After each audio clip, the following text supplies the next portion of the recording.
Does my smile confuse you or remind you you're here?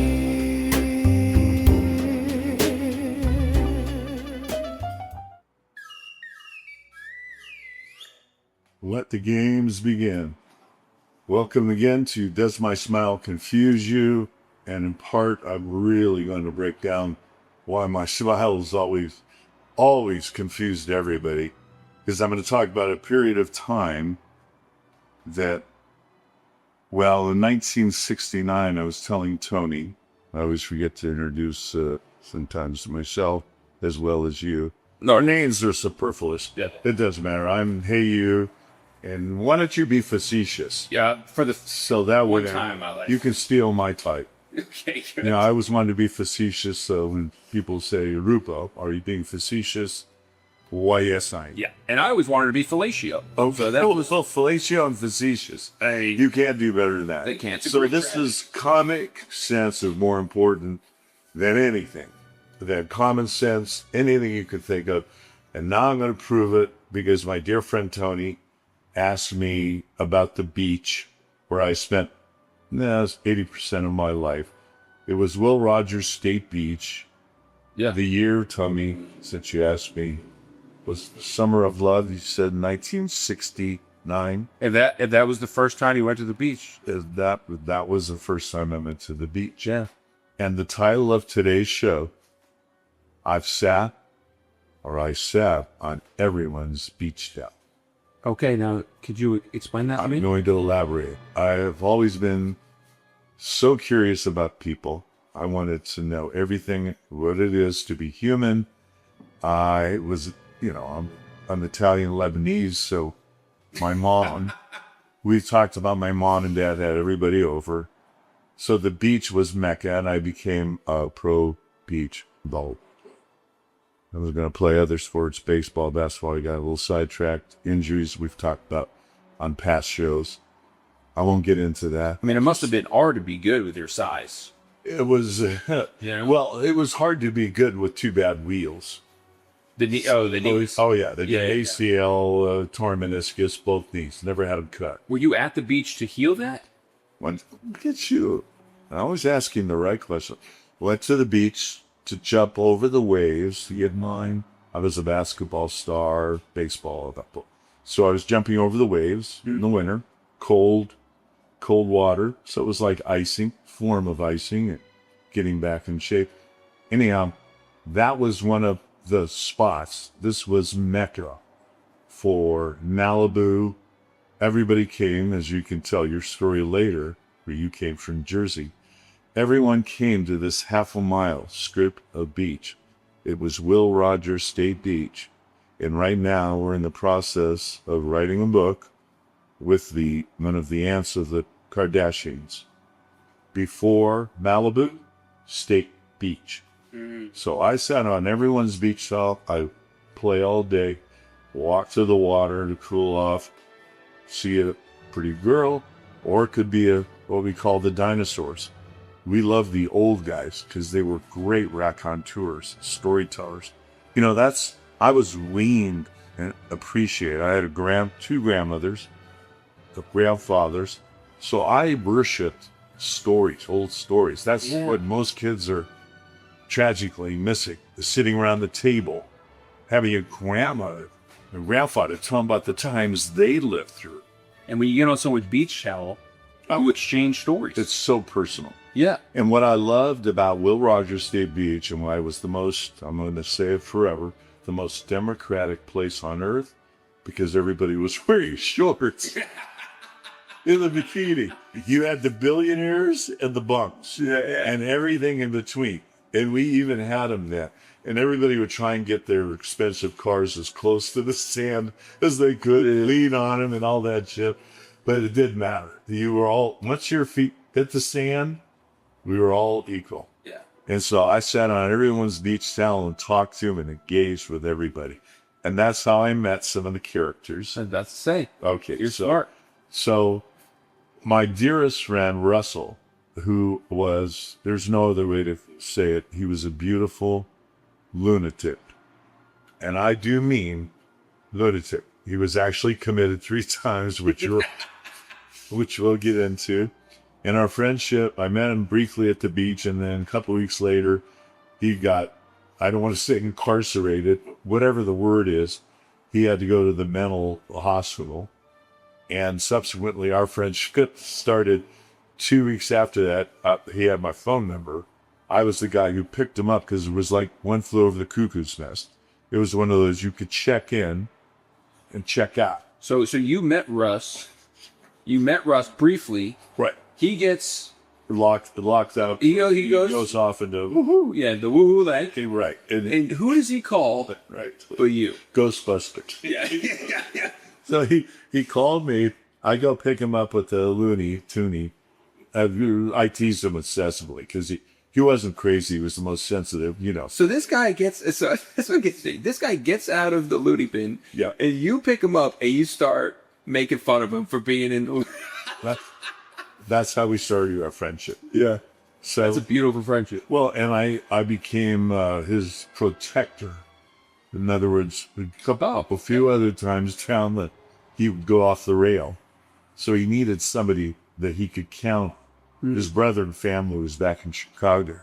In fact, he came out here.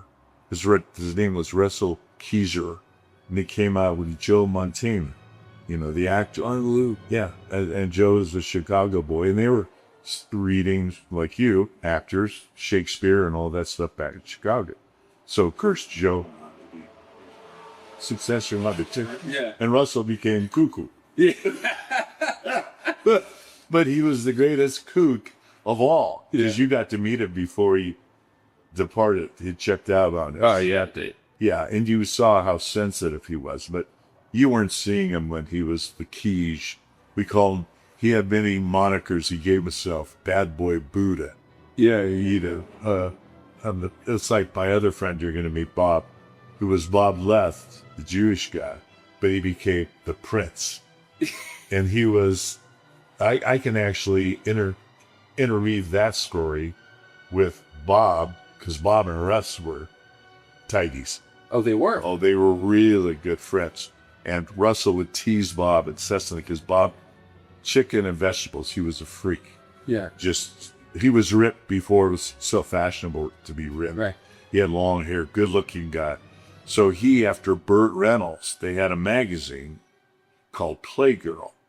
And Burt Reynolds, he was the biggest movie star in the world. Well, you said you saw the picture. I know. This is a very famous one of him laying down. It was Burt Reynolds is hair. lying down, naked. You can show him one of your arms. It's okay. Yeah. Like this. Yeah, he was like his chest and the whole thing was Must be hair. Italian. Well, before guys started shaving, Yeah. shaving their chest, shaving everything, yeah. Well, it felt like when he did that in the 70s, everyone there was like, okay, let's get the hamburger meat out. Oh, Yeah.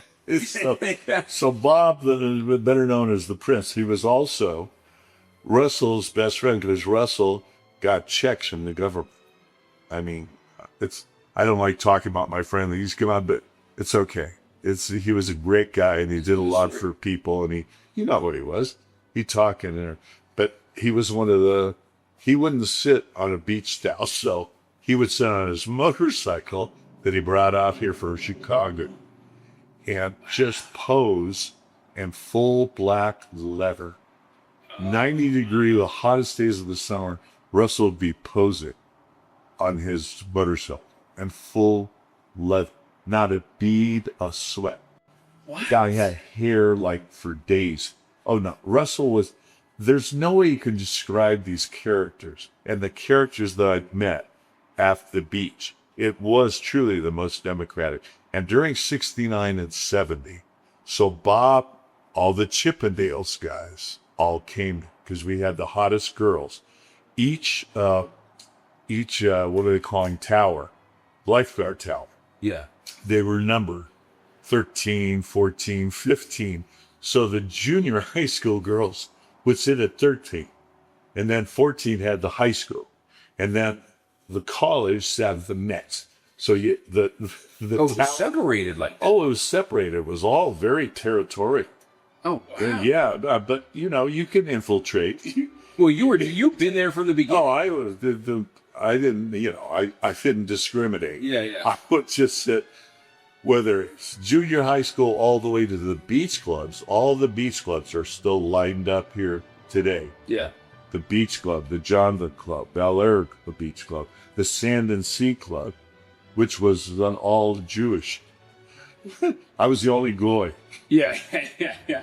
I was the only guy. I called it the Sand and Jew Club because all my best friends, Jews are my life. Yeah. Yeah. No, Jews are depressed. Oh, yeah. I know it's not popular Right. with the Zion and all this stuff, but this was a different period. And you were living in, you were like a guy who was living in the Palisades. Yeah. Before the Palisades were the Palisades. So Right. So it was like you knew all these people, you were around all these people. Yeah. What's the story about when you had your first drink? Oh, God. Well, the Golden Bull. Right. So Arnold, let's use some names, throw some names. Patrick's Roadhouse Cafe, to have a symbolic a marker, Yeah. was right across the street from Will Rogers State Beach, Mecca. And Arnold Schwarzenegger knew it and worked out in Gold's and World's Gym. So he'd bring all of his boys in his sycophants to go. Yeah. The wannabes, and they'd have breakfast every day at Patrick's Roadhouse Cafe. So everybody knew where to come when they came from whatever part of the world to be a movie star, became giant movie stars. We had them all there. Wow. We had the Playboy Bunnies. Half. This was true. Jimmy Goldstein, you still see him at all the basketball games. The guy that he looks like a drowned rat. Sorry, Jimmy, I love you. Oh, That's guy? Jimmy Goldstein. Yes, he wears the hat and the costume. He Yeah, sits yeah. in the front row. Oh, yeah. No, he looks terrible. Oh, yeah, no. Well, looks like a drowned rat. But he's at all these games. He's got money. Oh, he's got big money. He's got the house that they used in the Big Lebowski. That's his house. When the dude went to see the porno guy, who's the actor? Oh yeah, That's Jimmy's house. Everybody knows that all the basketball players stayed there. They've shot it, and remember the dude when he walks in, he goes, "Man, this is quite a spread. What a layup!" It's really cool. Then he takes the call. I was trying to think of it. And he tries writing it down, and it's like and it's a cock and ball. He's every other thing. He's like, what the hell? He thinks he's getting some inside a real good detective. It's all comedy. It's just the greatest. So anyhow, back to Russell and the Prince. Okay. So I'll start with the Prince because Russell's story, he'll show up in other stories later on. But Bob was also the drug dealer for the entire west side of Los Angeles. Yeah, what drugs was he dealing? Coke, right? Okay. Yeah, it was coke, marijuana. He was like People were buying. he was a pharmacy before there were pharmacies. Yeah, He ripped the people off, but he wouldn't really rip people off. But he made a good living. In the 70s? He was a precursor, and he supplied all the people that I could, listing the names, them at just the top of Hollywood, all the way down to whoever could afford it. He drove his ranch, old Porsche, new Porsche, coke dealer. I mean, he's they're on top of the world. and he's always stay ripped because he do his own book. And this was quality. Before it got filtered. Yeah. That's called whatever they got. I don't know. No peer pressure. I never did drugs. Which is insane. People may not believe it, but they protected me. No drugs for Ruka. Yeah. Ruka's vibe on life, which I am. That's why I'm doing this show about play. It's all play. Yeah. This is the most playful period of time you could ever have. Nobody's going to believe the stories, but they're real, they're true. And, Rain, our producer, she's right. We'll put them in a book form, some of them. And I don't like the dirt stories. I like to tell the fun. We'll save that for the TV show. We'll have to. Yeah. You believe me, they're going to want to go to TV with these scripts. Yeah, you want to get a little bit dirty. It doesn't have to be exactly right, but So all the Chippendales. So here's Bob, who is the second centerfold after Burr Reynolds. He wasn't a Chippendales guy, but he was just like built, ripped, hair, rap, hated everybody. He was a curmudgeon, and he didn't even know. No, he was a total misanthrope. Whatever all the names, they all apply to Bob. Bob was always depressed with the drugs. He had a blast to get up, Yeah. and then when it came down, he'd try alcohol and all that stuff. So I'll just tell you one story so you get it. When it wore out, and it's an embarrassing story, both to me but it's okay. Yeah. It's all right. So my little beach house you could walk to from Mecca. Little 2-bedroom, 2-bath. And the guy I lived with, another character we'll get into later. But Bob would always come over because we had so many girls. The beach house every day, every hour of the day, 24 hours was the most popular little place in the world. People could just walk there and walk back. You come, Ruko, what's happening tonight? The party started at Mecca, at State Beach, moved to our little house, and then our house was too small. So my friends like Will Chamberlain, I'll mention later, who had that mansion on the hill with a circular house with a moat. It went all around it. That was the water. I have to say, it was 3 feet deep. Do you know? I mean, Will's 7'1". Yeah. Well, the water was 3 feet deep. Do you know? I made up my own reason why it was 3 feet deep. Why? Because black people can't swim. Right.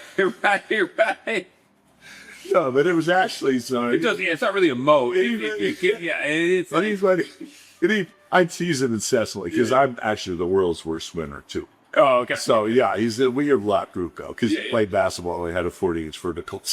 I mean, they did the U.S. black guy. It doesn't matter. I was darker than all Yeah. because I was the beach. My Italian Lebanese, so I was blacker than all my black friends. And we didn't prejudice. All this stuff was out the window. Everybody was equal. I'm telling you, all this BS that's going down today. That's why I'm doing this show. I'm happy to tell. Yeah, the 70s, the liberal Democratic 70s Oh my was so God, the 60s and 70s.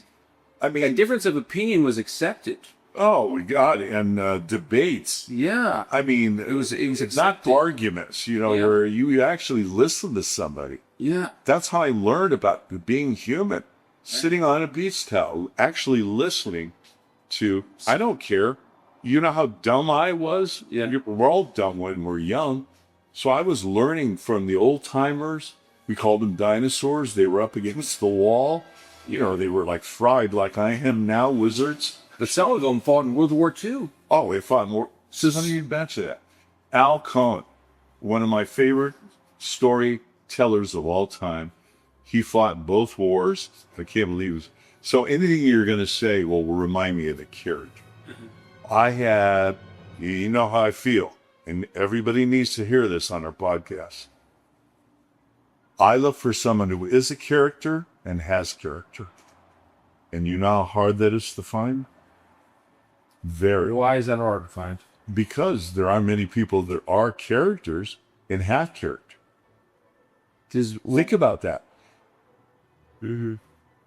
Well, it's like I believe your character is your destiny. Oh, So let's say that you were a rat when you were young. okay. It's like, okay, you could go to jail. You could do something just where you're born, sheer geography, and not have the good fortune we did. Right. Okay, so you're born. You go to jail because you're selling drugs and you're going to get caught. Bob never got caught. And if he was, he knew powerful people. So he was taken care of. So therein lies the difference. That's crazy. So therein lies the difference. Yeah. Now, Bob was a character. He didn't have much character. Gotcha. He's a drug dealer. Yeah. So you gotta be pretty forthright, pretty honest, pretty good person, care about humanity, I think, to have character, care about your fellow man. And if you are a character, well, then you're a little bit like Russell and a lot of these people at the beach. But they were a little sleazy. They were a little, under the table, like politicians. Yeah. Politicians, well, there actually are no characters. The best you could say about Trump is a character, Right. but he doesn't have a character. Right. I don't really think he knows what love is or loves is what found. He's so wrapped up in his ego. He's everything that I. Body. Yeah, no, I'm not doing politics. I never do politics. No, but you're saying Yeah. you're saying that back in the day you could have these conversations Yeah, and it was okay and it was accepted and you wanted this. and you didn't like Trump. You liked him. No problem. You remain my best friend. I mean, I'd even bring you in closer. Right. Yeah, I don't care about all these politicians. They're all crooks. I mean, look at Bob Left. I mean, this guy's selling dope. This guy's selling dough. So by association, But he's friends with all those powerful people. He's got all the people in Hollywood. what if you realize the problem? So by association, a lot of people thought I did drugs. I was selling drugs. Of course. I had all the hot cars Yeah. around my house because they were all the famous. They were wealthy. They were athletes. They were wilt. So everybody thinks, what is this guy, a pimp, drug dealer? And by association, there you go. Yeah. So you're taking your chance Yeah. when you associate. We didn't have any Epsteins in the woodpile, at least not my company. You know, I was friends, you know, everybody knows my house, O.J. Simpson, the list is very long. Yeah. But when they partied and did all this stuff, I'm sorry. I did my own party, Yeah. which would be, you know, a little suspect today because of young people and what have you. But that's the way the beach was. So yeah, I don't mind fessing up to, you know, there's not a halo above my head. Yeah. But as I developed, I learned to shed certain things I didn't like. Yeah. And by association, I never lost my flavor for people. Well, also, you know, it's the time that you were in at the beach. I mean, this is probably the time of the beach. Like, it wasn't like that in the 40s.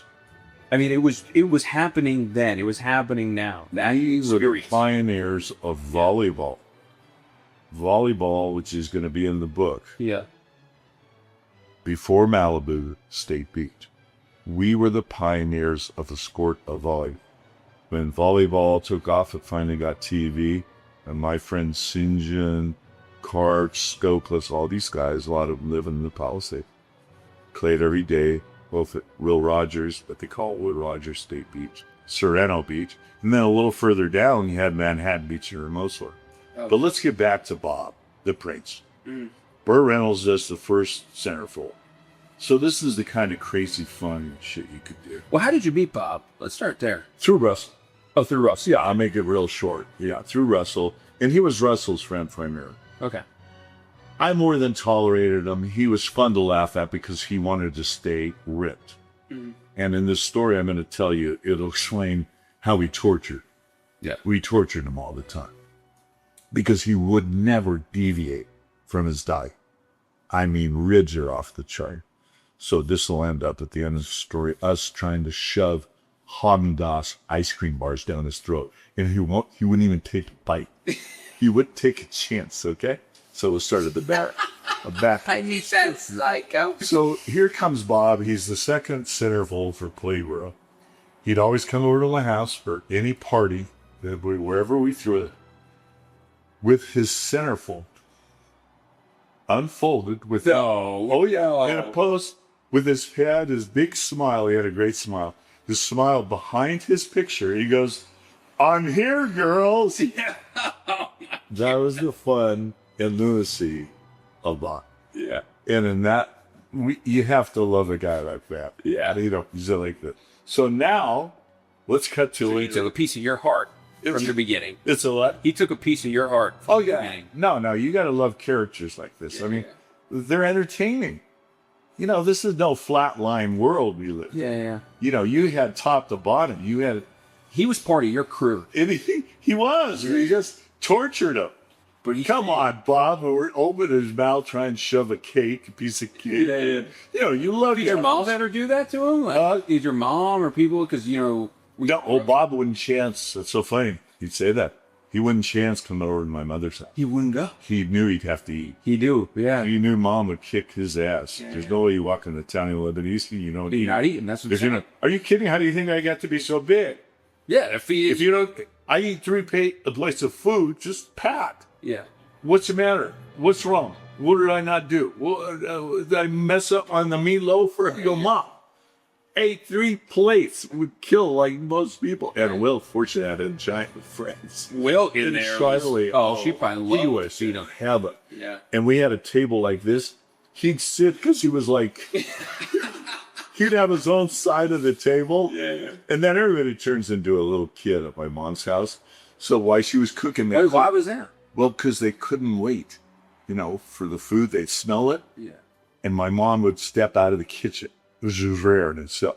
She'd go somewhere else in the house for a moment.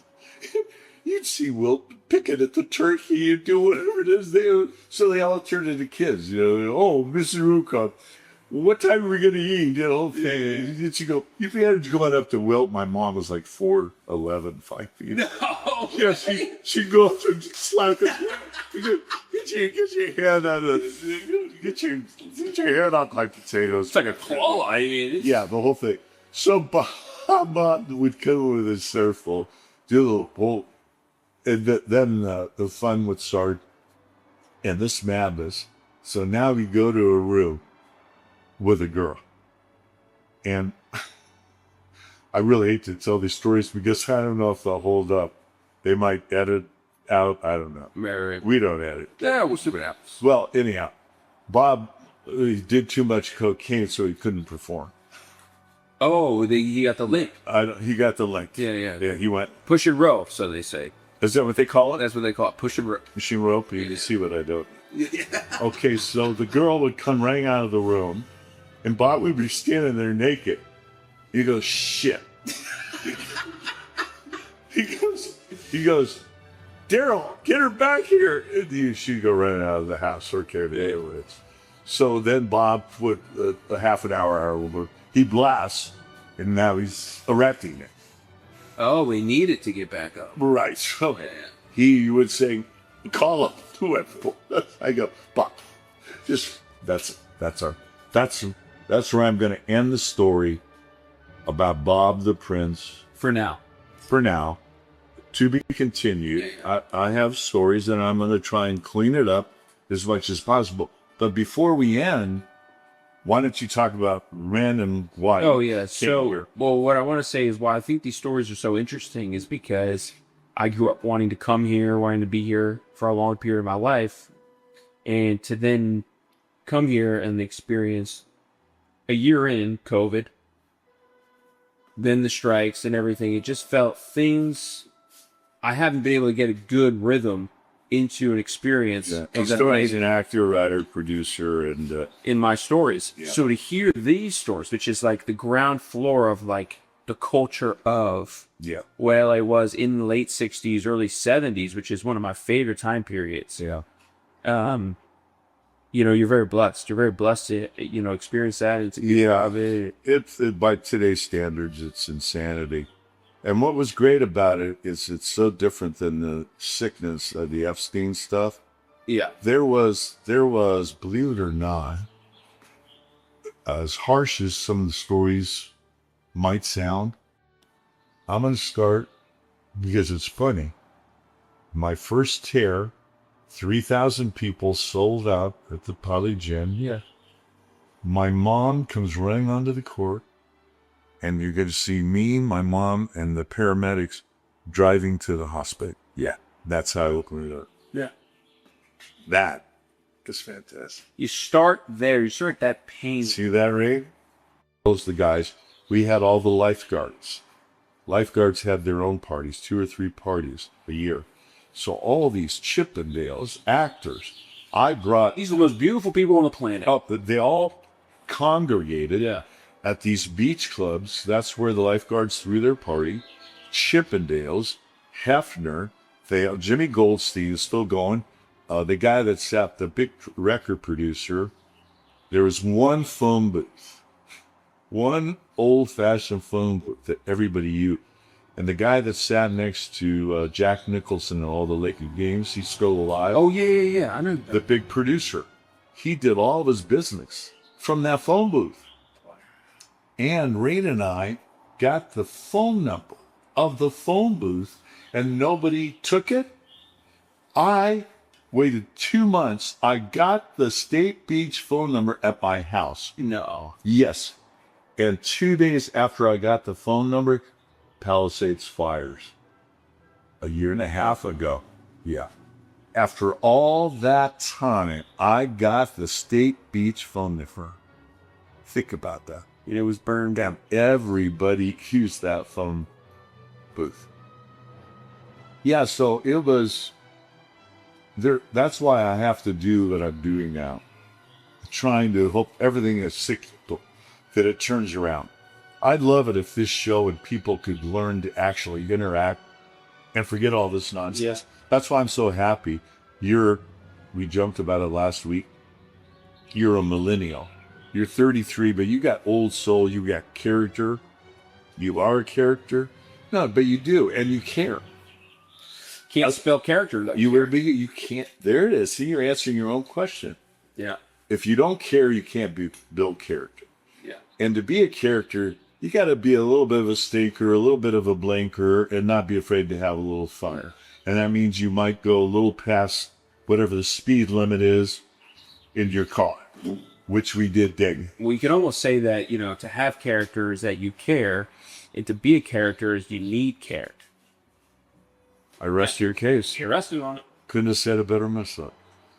Yeah, so we will have more stories, and we will have We're just scratching the surface. more, just scratching the surface. Fade us out a little down. And now, as we always end the show, Rain does the Que sera, whatever will be, will be. The futures are not ours to see. Que sera, what will be, will be. Isn't that a beautiful song? Dean Martin. My grandma would sing that song. I would talk about Dean Martin maybe in the next year. You rap back? Yeah, I'm right. I know Dino. You know Dino? You're a Dino. I played cards with Dino. I'd really heard country club. You and Dino playing cards Hey, is Dino. a dangerous thing. Yeah, there are a lot of dangerous things of that period. Yeah. Au revoir. Goodbye. Till next time, we got a lot of more stories on the way. Stay human, keep the change.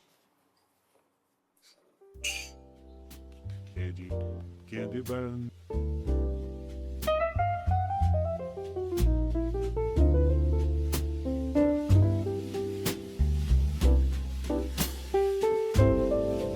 I don't laugh because life is easy. I laugh because I see the mind can sell you stories, then charge you rent to be free. They call it normal to panic, to worship the loudest fear. But a thought becomes a prison the moment you hold it near. So I ask one honest question, not to win, just to wake. Is this truth I'm believing, or just memory and ache? I use humor like a flashlight in a room full of certain lies. Comic sense isn't comedy, it's sight with a smile in its eyes. Critical thinking is mercy, consciousness is breath and release. If you can laugh at the story, you can finally step into peace. Sometimes I'm quiet and listening to a child asking, is love safe? I don't fix him with answers, I stay and give him space. So laugh, not to escape, but to see what's always been true. Nothing real is against you, and life is quietly loving you. Does my smile confuse you, or remind you you're here? Does my smile confuse you, or